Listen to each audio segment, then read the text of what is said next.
Today we are going to be talking about depth first search. This is another way of searching a graph. So, in the previous class we looked at breadth first search. There are certain applications where depth first search is more meaningful than breadth first search, and we are going to look at these applications also.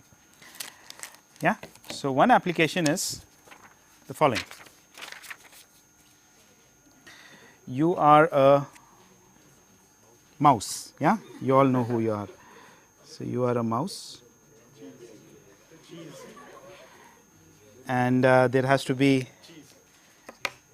whatever, something, carrot.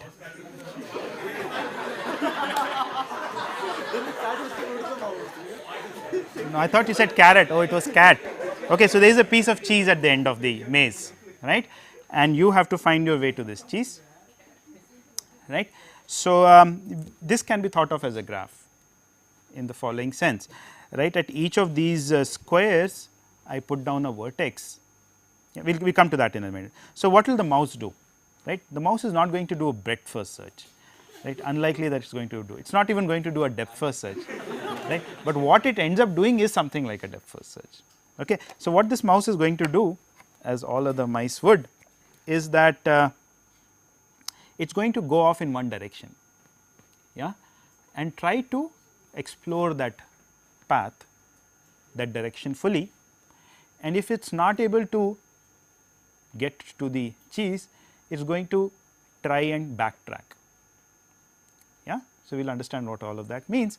So, let us assume that our mouse has a photogenic memory, right? It kind of, it knows when it comes back to a certain place, it knows that it has been at this place, and it knows what path it took when it was at that place the last time, right. We of course have data structures to keep track of this information, yeah, but let us say the mouse can also keep track of this. So, let us say it started from here and it went down one step and it did not find a cheese. So, it came down another step, not yet. So, let us say it decided to go right. Why? I do not know, it just decided to go right. Yeah. So, it decided to go right, okay. And then it moved another step, and at this point it can only go down. So, it went down, yeah, and again it came down here, and let us say whenever it has an option it always goes right, yeah. So, it goes right again, हाँ ये mouse का left है, मेरा तो right है, ठीक है. तो या okay, let us say it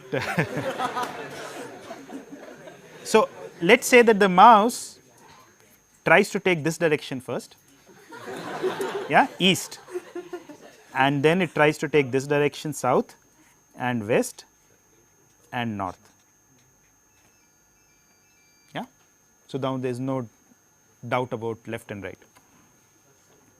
So, it will try to go again east and did not find the cheese. So, now it has to, it cannot go east. So, it goes south and south, and now it is stuck, right. So, it cannot go anywhere else because all the three sides are blocked, but it can move. It, when it gets stuck like this, it backtracks. Backtracks means goes back to the place where it came from, right. So, it goes back, okay. And at this point it knows that it has been here before, it went south. So, now it tries to go west, but it cannot go west. So, it will, so it has no other possibility but to go back to where it came from, and it came from here. So, it goes back, right. And similarly here it goes back and it goes back. At this point when it reaches, it sees that it has another option which it has not explored, right, which is going south. So, it goes south now, yeah, and then it comes here, it comes here. Now, it will have no other option but to go west, west, north, north, north, and now it comes to this point, right. It comes to this point, but it sees that this is a point which it has been to before. It has already been to this place. So, it is not going, it is not going to go, and it is not going to go to this point anymore. If it has been at a particular cell before, at a particular location before, it will not go there again, because otherwise it will just keep going in a loop, right. It will not make any progress. So, since it has been to this point before, it will not go here. At this point it has no other option left. It cannot go east, it cannot go west, right. If it goes north, it goes to a place where it has been before. So, it backtracks. So, at all of these points it will have to backtrack because there is nothing to be done, and it comes back at this point. At this point it had explored the two options it had, right. The third option is not an option, it cannot go west. So, it will backtrack, come here. Now, here if it tries to go south, it sees, well, this is a place I have been to before, why should I go there? It is after all just trying to find where the cheese is. If it has been to a place before, there is no point going there again, right, because it will then repeat the same sequence of steps. So, it does not go here, right. That is one important thing that the mouse does, and so it backtracks and comes back to the starting position. What have we learnt? It is not so easy to find cheese, right. Okay, so, now it will take the other option, comes here, comes here, comes here, comes here, comes here, comes here. We said it will first try to go south, south, stuck, backtrack, backtrack. At this point it has another option, goes there, goes there, goes there, goes there, and now it is a home run. Huh?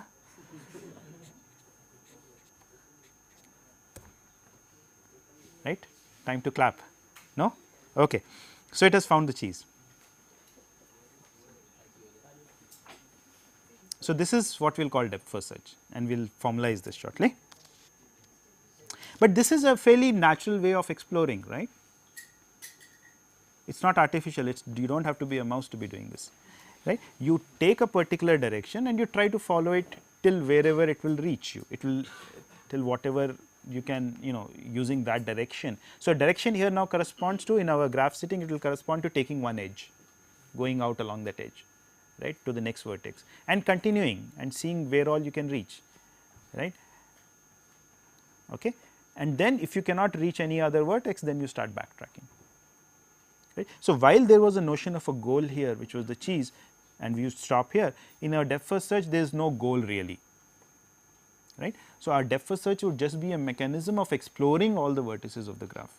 We will keep continuing our depth first search till we do not come back to the starting vertex, and there are no other options left from the starting vertex, so to say, right. So, our search is basically a method of visiting all the vertices of the graph. Okay. So, now let me do a depth first search on a graph and show you what you get.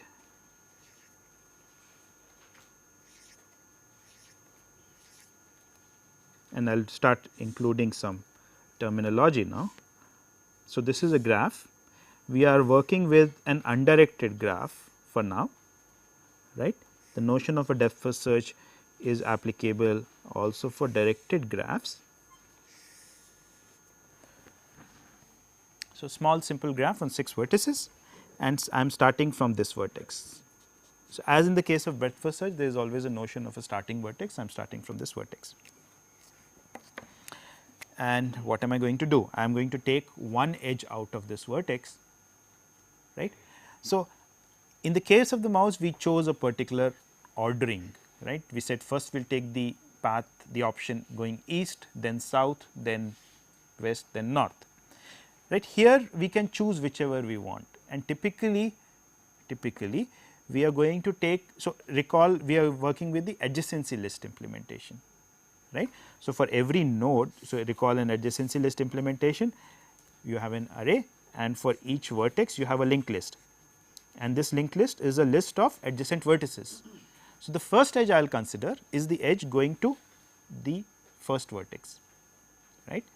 And when I have worked with this edge and I have explored everything, all the places I can reach with this edge, and I come back to this vertex, then the next vertex I will consider is this one, and so on and on, right. So, suppose here this was the first edge I considered, I went along this edge to this vertex. Okay. Okay. I am now going to, just so that you follow the procedure, I am going to do a time stamping. What does it mean? Nothing much. I start at time 0. When I reach a new vertex, I increment my time. Okay? So, I will say I reach this vertex at time 1. So, 1, 2, 3 will tell you what is the sequence in which I visited the vertices. So, I reach this vertex at time 1. Okay. Now, I start from this vertex, I am going to look at the available options I have. Yeah, I have 3 different options. Let me say I first took this option and come to this vertex. So, I came to this vertex at time 2, right. At this vertex, do I have any other option? Well, there is this edge going out, but when I go along this edge, I see I come to a vertex which I have already been to, vertex 0 here. Okay. So, there is nothing to be done at this vertex. Yeah, there is nothing to be done at this vertex. So, what do I do now? I backtrack. I leave this vertex. I am done with this vertex. So, when I am done with the vertex, I am again going to increment my time. So, I came to this vertex at time 2 and I am going to say I am done with this vertex at time 3. I will just increment a time counter. This is not particularly useful, this time counter, but there will be one application where we will use it. This is just right now to show you how things are progressing. I am done with this vertex and then where do I go back? Backtrack. Backtrack means go back to the vertex where we came from. So, I come back to this vertex. Yeah. And now, can I backtrack out of this vertex? No, because there are other adjacent vertices which I have not explored. So, let us say this is the next one I go to, or no, yeah, okay, let us say this is the next one I go to, why not?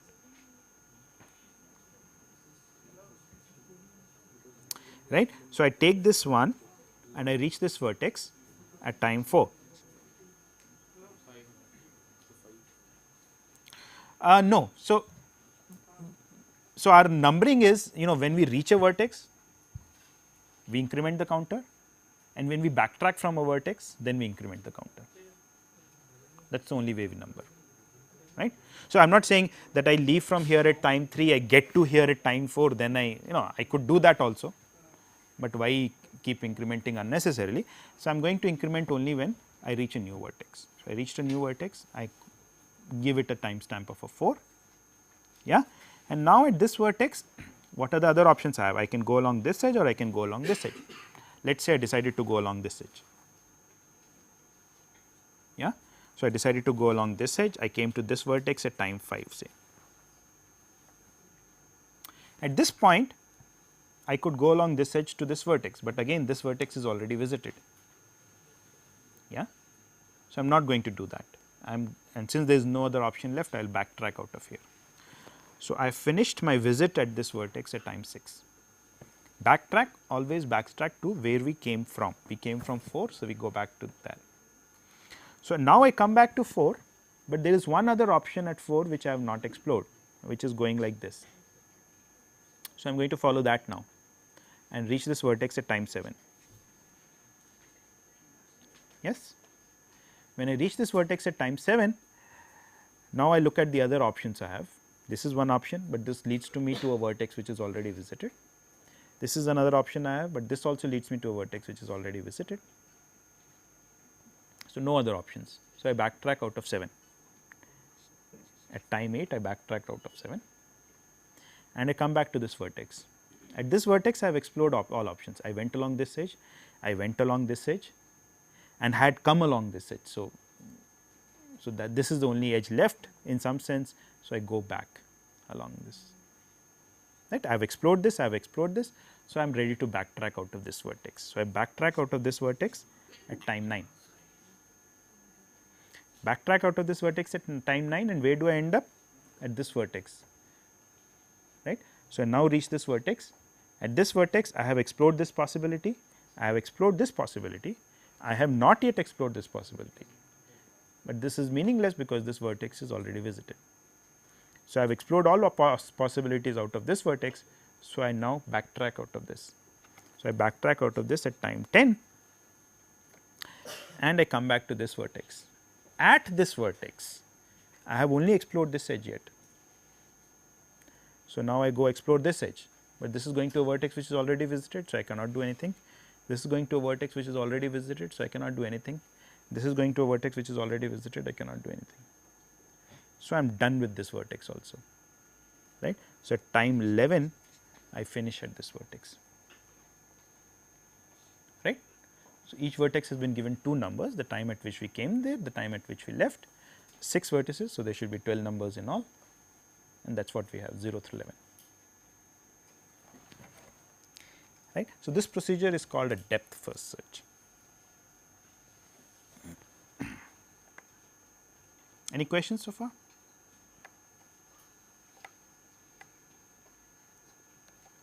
Okay. So, once again we will have a notion of black, grey and white vertices, right, just as we had in the case of breadth first search. So, what should our initial color on the vertices be? White, unvisited, same as breadth first search. When should I color a vertex grey?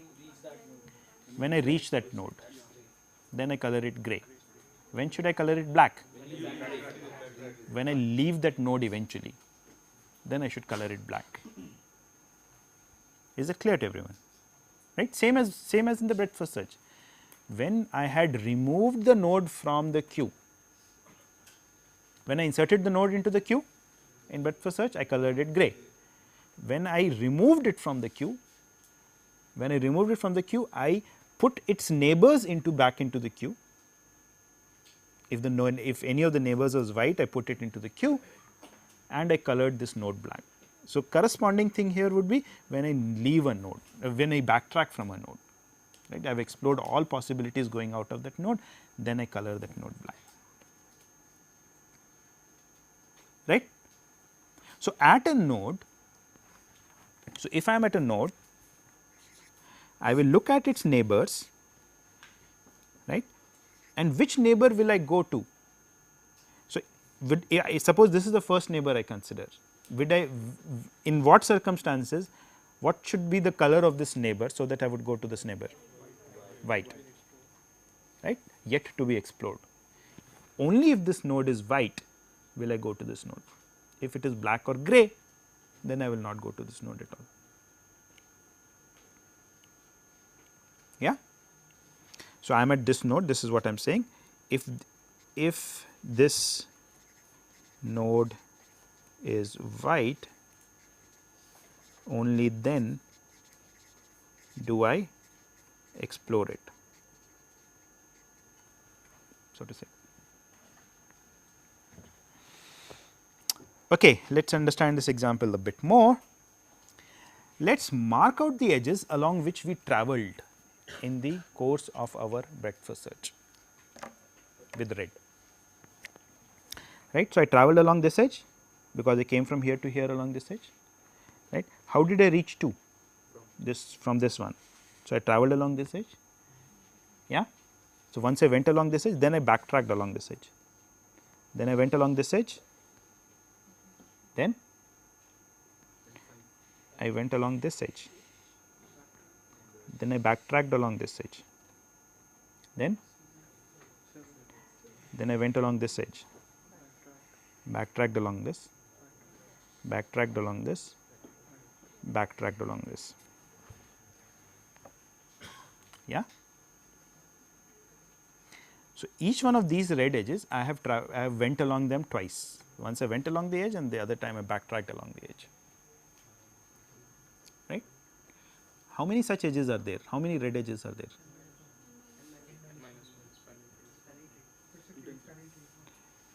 The number of these red edges would be n minus 1. Why? Why is it a tree? Who said it is a tree? Because we can't have a node we have visited, so there is no cycle. Okay, we are going to use a different argument for its a tree. First, why should this have n minus 1 edges?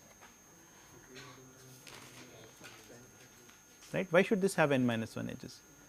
Well, for every edge, for every vertex, there is one edge along which I came to that vertex, and the same edge along which I backtracked from that vertex. So, for every vertex, there is a unique edge. except for the first vertex. So, since for every vertex there is a unique edge except for one, there should be n minus 1 edges, right. So, number of red edges equals n minus 1, right. Now, if I just look at the red edges, they form a connected subgraph. Why? Why do they form a connected subgraph? Well, because by walking along the red edges, I could visit all the vertices. Yes, all I did was walk along the red edges, that is all I did. So, by using the red edges, I could visit all the vertices starting from the root, from this start vertex. So, these red edges form a connected subgraph.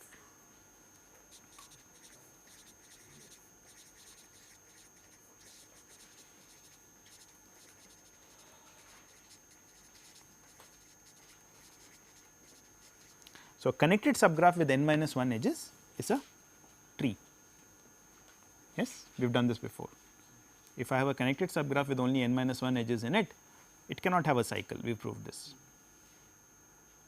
right. So, it is a tree. So, the red edges form a tree, and this tree is also called the DFS tree, the depth first search tree. Yeah, is this clear? Just as we had a breadth first search tree, our breadth first search tree was defined in terms of predecessors. Here also we can have a notion of a predecessor. What is the predecessor of this vertex? The vertex which was visited at time 1, because why? Why should that be the predecessor? Well, I came to here from there, so that is the natural notion of a predecessor, right. And these edges then, so the same thing, same idea is getting repeated, right. Just as we had a breadth first search tree there, we have a depth first search tree here. But the breadth first search tree and the depth first search tree are completely different. Yeah. Okay. What I am going to do now is to redraw this tree. So, I am going to keep it like this. Can you all see the picture? Great. And I am going to redraw it so that it looks like a rooted tree now. So, this is this vertex, and let me draw it in brown.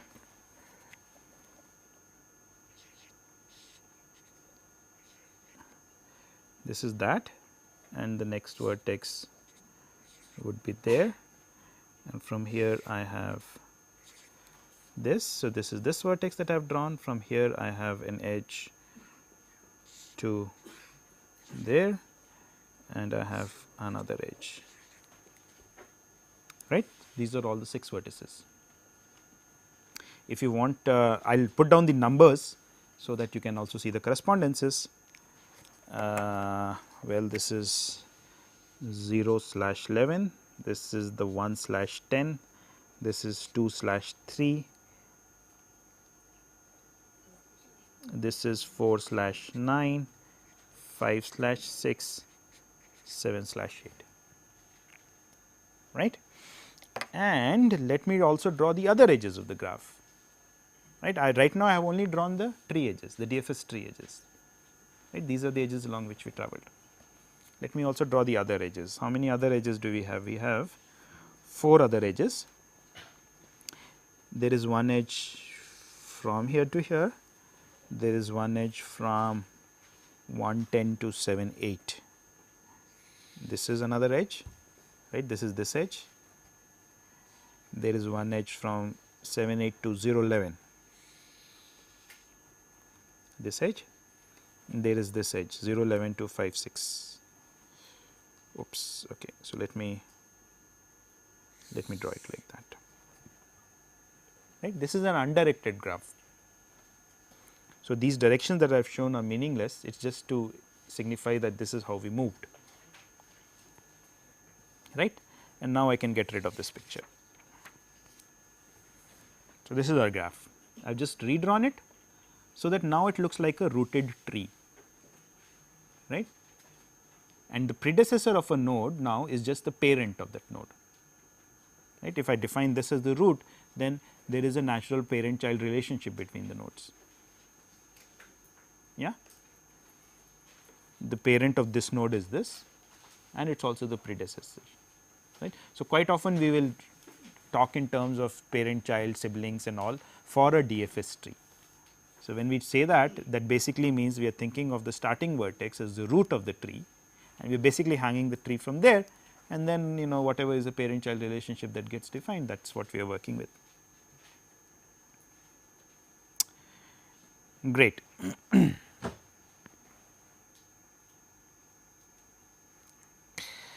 Okay, so let us look at more properties of depth first search. These edges, these green edges, so the brown edges are called tree edges.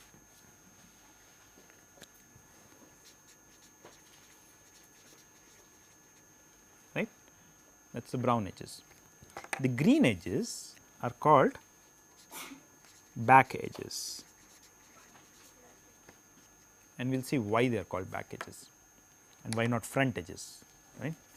What is back about them? Okay, so now let me think of the depth first search as being done on this graph. This is the entire graph, all the edges and the vertices are here.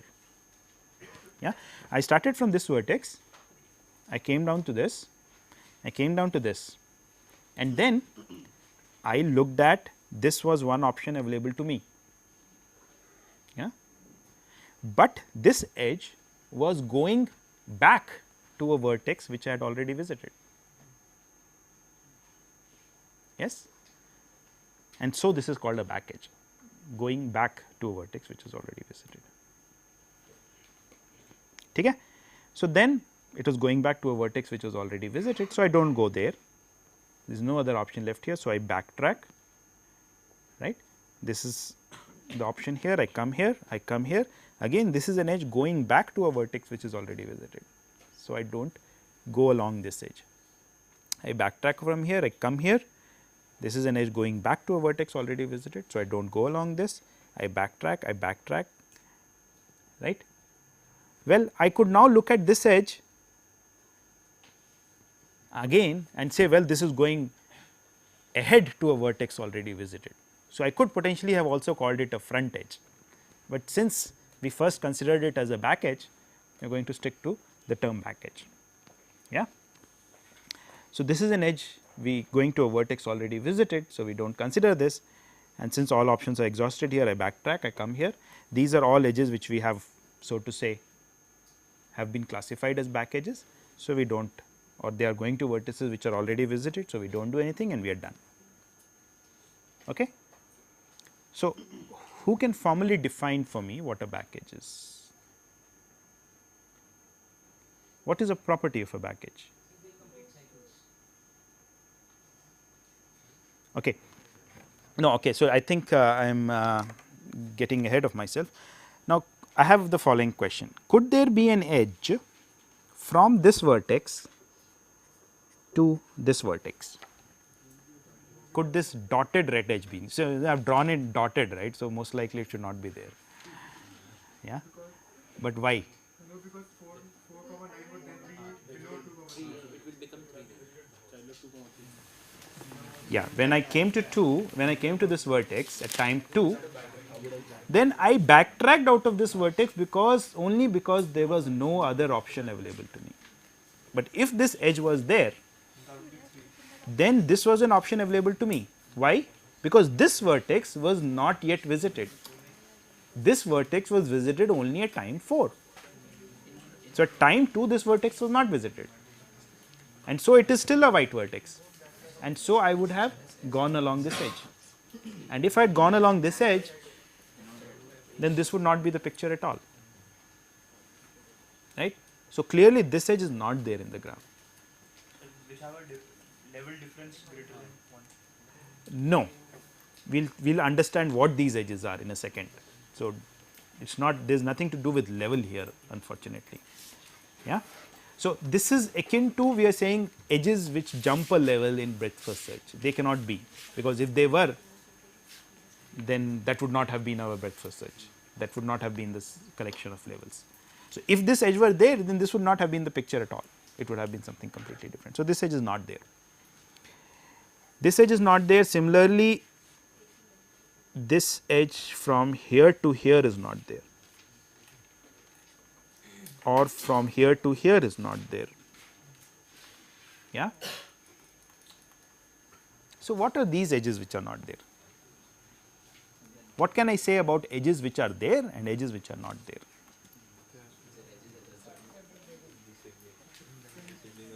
Sibling, but this and this are not sibling.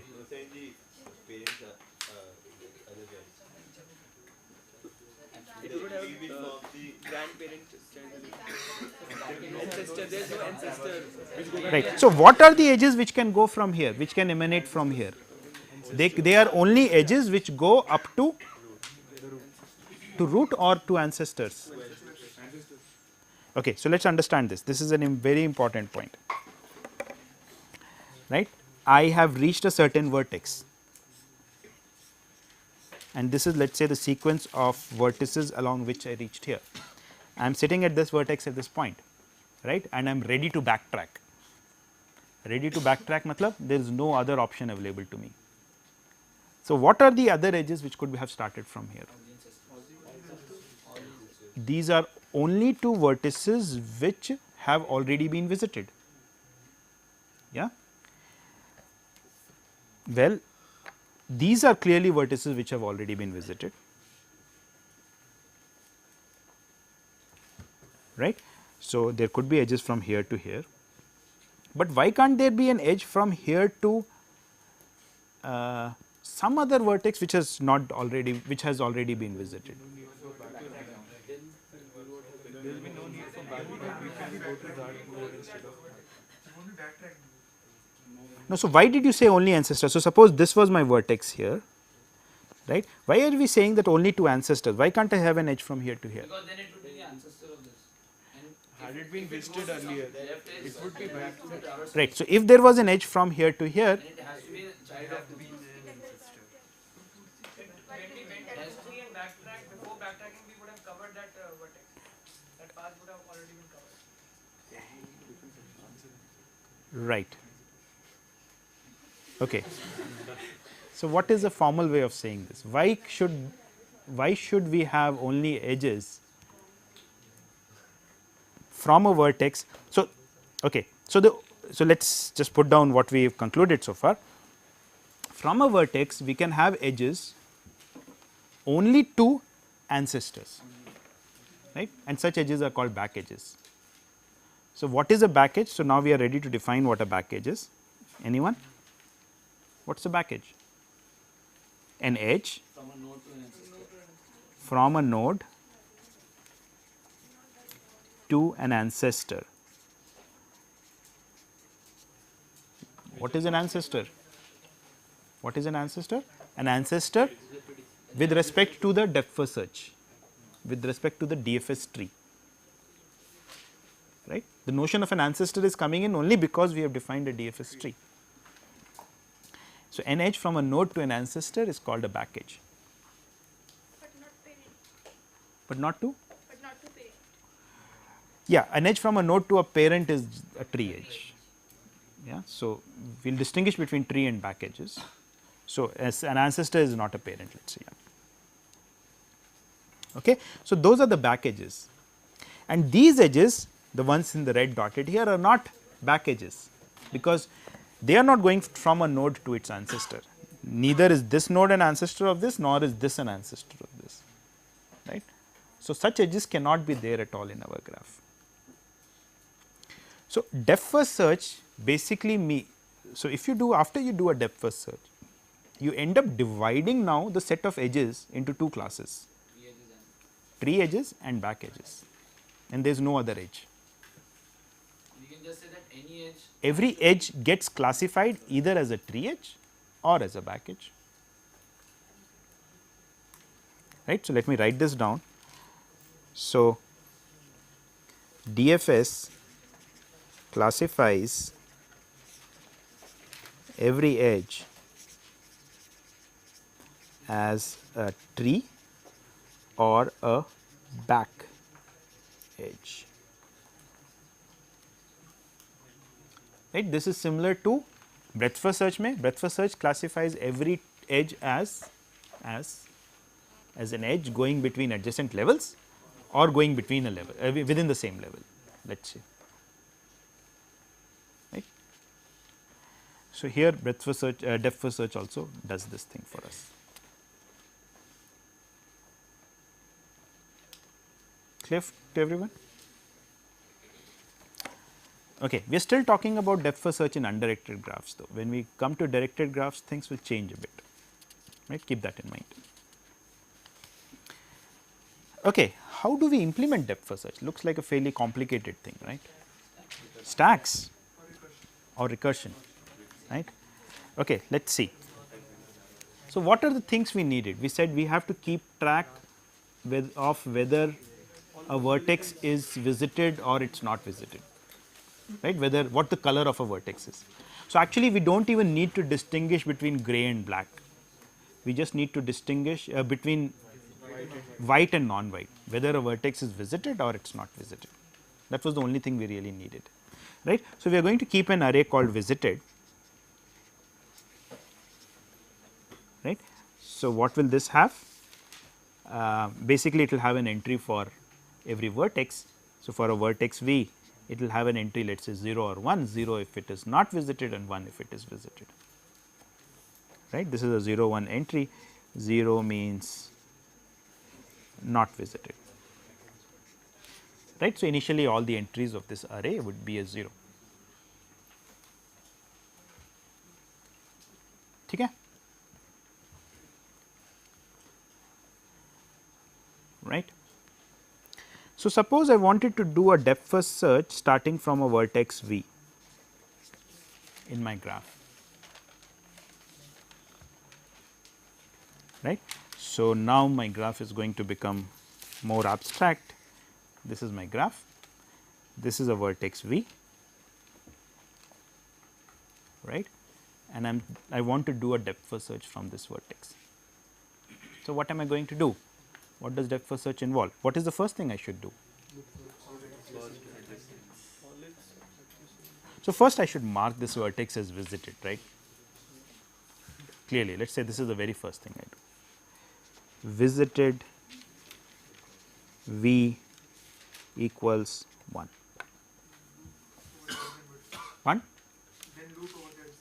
Now, I have to look at all the vertices one after the other, adjacent vertices. So, let us say this had 3 adjacent vertices x, y, z. So, let us put down a loop for all w adjacent to V, do something for all vertices w. So, w is just a running variable, so to say, which will take the value x, y or z depending upon which this is. Yeah. What should I do? Huh? I just do visited DFS W right away? No. If it is not visited, if visited W equal to 0, if not visited W, not of visited W, then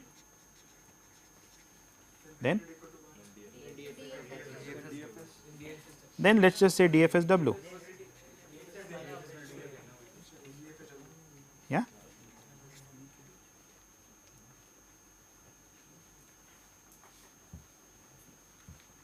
इसके बाद else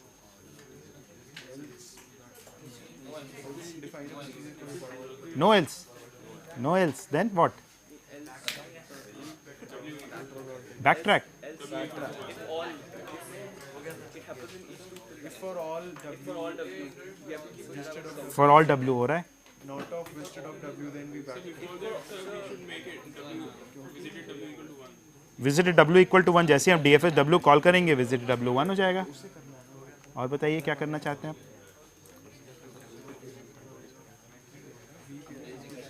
आपको और क्या करना है इसमें? हाँ क्या?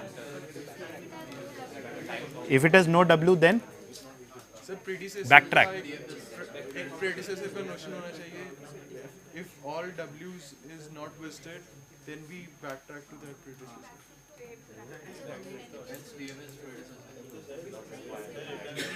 हाँ Sir, after we've done this, we back. Basically बस ब्रैकेट्स लगाना बाकी रह गया। ठीक है, ये खत्म हो गया, इसमें और कुछ लिखने की ज़रूरत नहीं है। हाँ, टाइम वाला काम हमने नहीं किया है, काउंटर वाला काम वो कर देंगे, वो बहुत बड़ा काम नहीं है। But this takes care of everything for us, all over backtracking everything, and it's not trivial to understand this part, right? Why it's taking care of all the things for us. या मतलब जैसे you will imagine कि backtrack करना था, हमें predecessor रखना होगा, वो प्रीडेसेसर कहाँ है? यहाँ तो कुछ नहीं दिख रहा हमें, राइट? क्या फॉर ऑल? नहीं तो ऑल एडजेसेंट वर्टिसेस से भी कैसे, मतलब बैक ट्रैक कहाँ हो रहा है? हाँ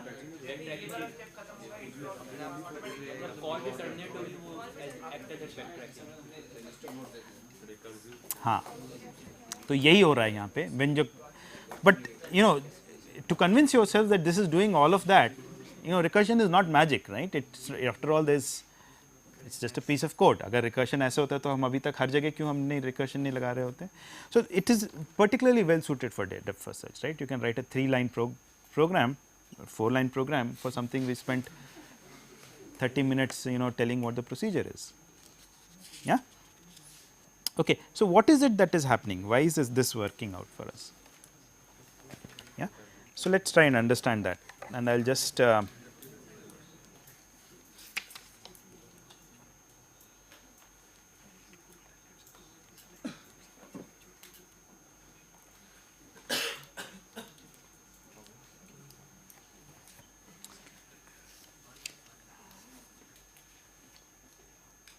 okay, I think I'll just explain it on this picture, right? I started a depth first search from V, right? This is what my depth first search V was, right? Let's say the vertices were considered in this order, exactly this order, x, y, and z. Yeah, visited V is 1, visited x, y, and z are all 0. As are visited of all the other vertices. I just started my depth first search here. Then I came to this vertex, since visited of x is 0, I launched a depth first search here. Yeah, that is what we would have done here. I launched a depth first search on this. What is this depth first search going to do? Let us say our depth first search visits a certain bunch of vertices which are not already visited and marks them visited 1. So, as a consequence, this guy is going to visit a bunch of vertices and set visited 1 for each one of them, visited at 1, and then it is going to terminate. Every program has to terminate, it also terminates. But what is it that terminates? DFS on x. So, when DFS on x terminates, this recursive call terminates, where do we end up? We end up, when this terminates, we end up in the DFS of V, because this is the DFS which called DFS x, right. So, the picture is something like the following: you had DFS V making a call to DFS x. This did a lot of recursive calls, but at some point it terminated. After it terminated, we made a call to DFS y. When we made a call to DFS, why did we make a call to DFS y? Well, because we are looking at all the adjacent vertices, and I am assuming for now that y was not visited in this DFS. Suppose it was not visited, so it was still at a 0. So, I made a call to DFSY now. As a consequence, it visited another bunch of vertices.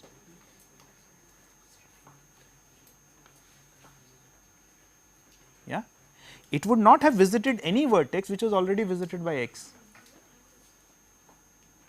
That's, we are ensuring that by not going to a vertex whose visited is already set to a 1. So, it visited another bunch of vertices and then it terminated. Now, I am going to go to vertex z and try to launch a DFS there, but I see that z is already visited because z was set to visited when I did my DFSY. Yeah. When that happens, z is already visited, so I do not launch a DFS here. So, I have taken care of all the adjacent vertices, and so this terminates now. This terminates means the DFS on V terminates, this whole process terminates. Right. The claim is I would have visited all the vertices that were there to be visited. देखिए, from this vertex, which are the vertices I can reach? If I can reach a certain vertex, either I can reach it through x or through y or through z, because after all these are the only 3 edges incident at this vertex. If I can reach it from x, then that means it should have been visited in DFS x. If I can reach it from y, it should have been reachable from DFS y. If I can reach it from z, it should also have been reachable from DFS y. Why? Because z is reachable from y. If z is reachable from y, then after I had reached z, I would have continued and visited all vertices which can be reached from z. So, anything that is reachable from V therefore is visited, and so our DFS from V should terminate, and that is exactly what is being done here. Yeah.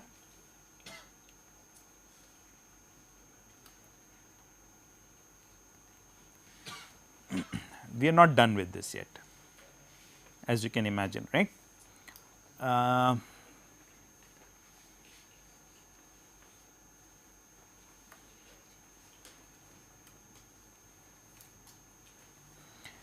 I want to add my timestamps. How should I modify this procedure?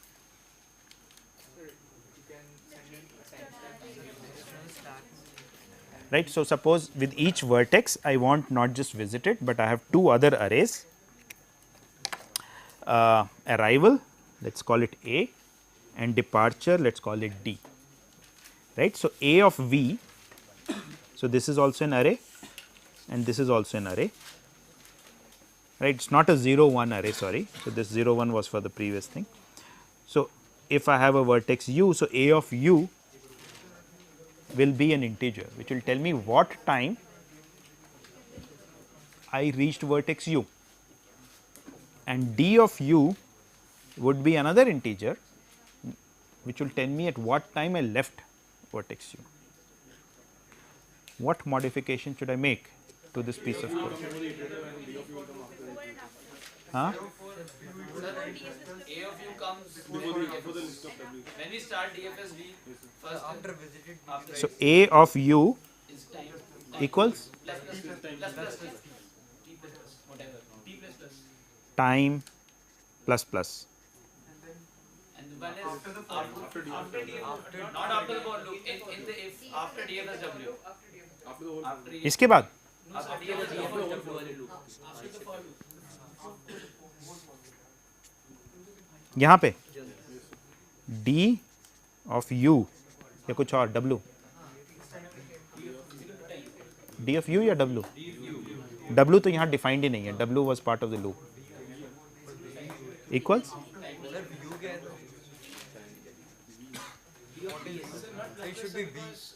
अच्छा ये V है, sorry V. So it should not be plus plus because It's just saying stamp and increment so that the next guy doesn't get the same stamp. It could be plus plus time or time plus plus, doesn't make too much of a difference, right? It will just change the starting. Yes, no? So, and time could initially be 0.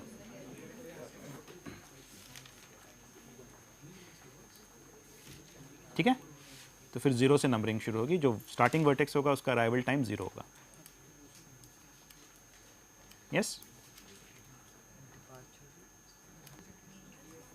नहीं आ रहा कुछ समझ में? सब कुछ आ रहा है, great. Okay,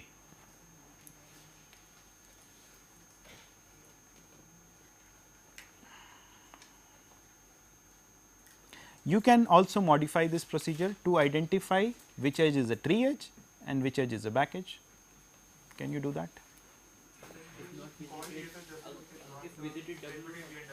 Huh? Right. So what should, where should I, so suppose I also wanted this information. Every edge which is a tree edge, I want to mark the tree edge. Then, in this then, so when I am ready to launch DFSW, then that means, what does that mean? What can I conclude at this point? Which edge? VW. The edge VW is a tree edge. That I can conclude. Right? So ये then और DFS के बीच में I can write that statement. Yeah? या DFSW के बाद में भी लिख सकते हैं, ऐसे कोई नहीं है. तो हम यहाँ लिख सकते हैं VW is a tree edge. If you have identified what the tree edges are, then it's equivalent to identifying what the back edges are. Anything which is not a tree edge is a back edge. Right? Clear to everyone? Great. So, I am going to stop here today. In the next class, we are going to see, to analyze the running time of this procedure, and we are going to spend a couple of classes in applications of depth first search. Yeah? Okay.